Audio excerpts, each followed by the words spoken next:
किसान की फसल का दाम मांग रहा था किसान, और यही शायद उसकी गलती हो गई और किसान को पीट दिया गया। व्यापारियों ने मिलकर किसान को पीटा है। दरअसल गेहूं की खरीदी चल रही थी, इसी दौरान यह विवाद हो गया और कम बोली लगी, जिसके बाद किसान ने इस पर सवाल उठा दिया कि यह कम बोली क्यों लग रही है। तो 3 व्यापारियों ने उस पर लात घूंसे चलाने शुरू कर दिए। तो दमोह में किसान को पीटा गया, व्यापारियों ने मिलकर उसे पीट दिया है। उसकी तस्वीर आपको हम दिखा रहे हैं और सवाल केवल इतना कि बोली कम क्यों लगाई जा रही है, फसल का सही दाम मिलना चाहिए कि नहीं मिलना चाहिए, और इस पर तो पूरे देश में बवाल हो रहा है। और यहां देखिए गेहूं खरीदी के दौरान विवाद हो गया। धर्मेश हमारे संवाददाता हमारे साथ जुड़े हुए हैं, उनसे पूरा मामला समझते हैं। धर्मेश, ये किसान क्या कह रहा था? कम बोली लगाने की बात सामने आ रही है कि उसने इस पर सवाल उठाया कि कम बोली क्यों लगाई जा रही है, कितनी बोली लगाई जा रही है और पूरा मामला क्या था? बता दूं, ये पूरा का पूरा मामला विधानसभा जो पथरिया है वहाँ की कृषि उपज मंडी का मामला है।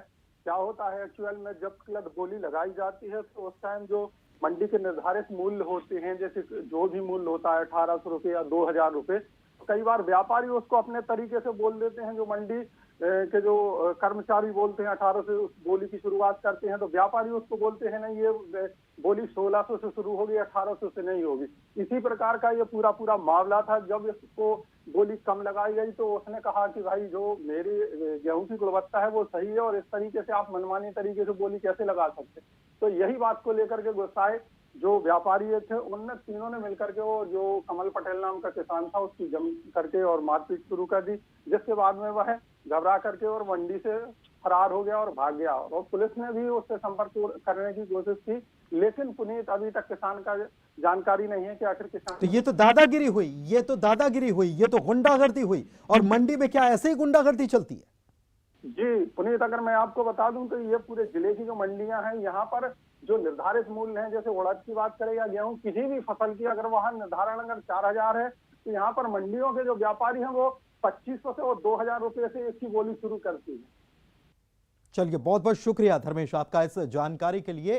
तो क्या मंडियों की स्थिति है यह पता चल रहा है इस खबर से। मुख्यमंत्री की बात करते हैं। मुख्यमंत्री ने आज पृथ्वीपुर में चुनावी सभा की। बहुजन समाज पार्टी के नेता नंदराम कुशवाहा को बीजेपी की सदस्यता दिलाई।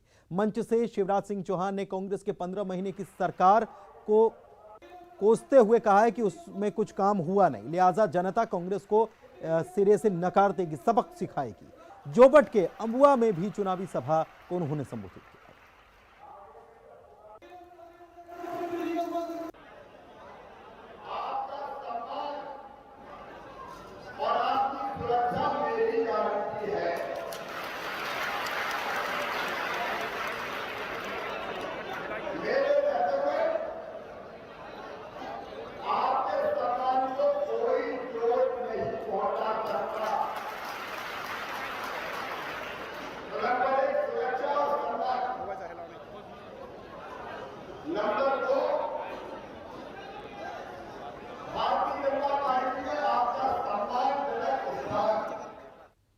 इधर मध्य प्रदेश में जो 4 सीटें हैं जिन पर उपचुनाव होना है, इसके प्रचार में कांग्रेस ने भी पूरी ताकत लगा रखी है।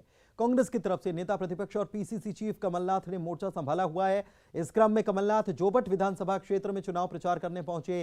कांग्रेस उम्मीदवार के लिए वोट मांगे। कमलनाथ ने बीजेपी की सरकार को भी निशाने पर लिया। चुनाव जीत सकते हैं, पैसों की ताकत से हम सरकार बना सकते हैं।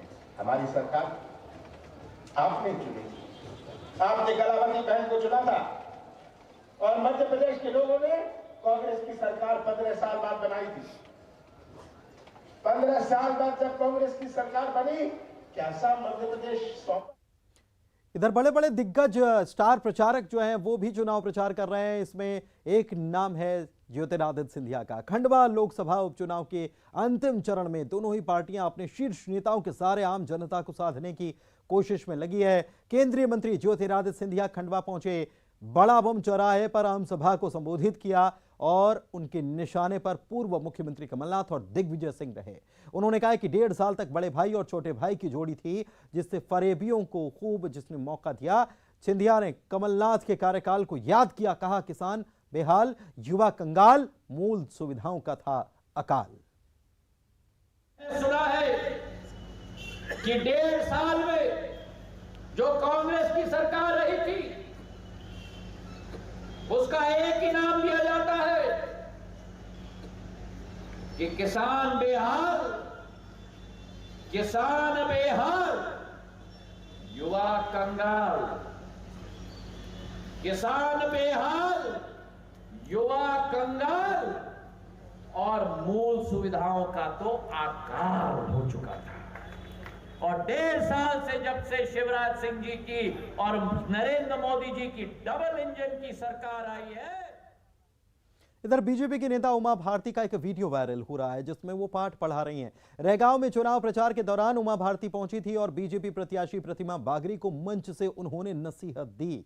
उमा भारती ने कहा कि उतना ही झुको जितना चुनाव के बाद झुक सको। देखिए,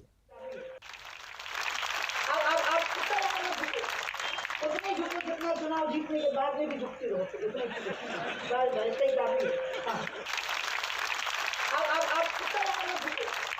उतने झुको जितना चुनाव जीतने के बाद में भी झुकते रहो, वैसे ही काफी।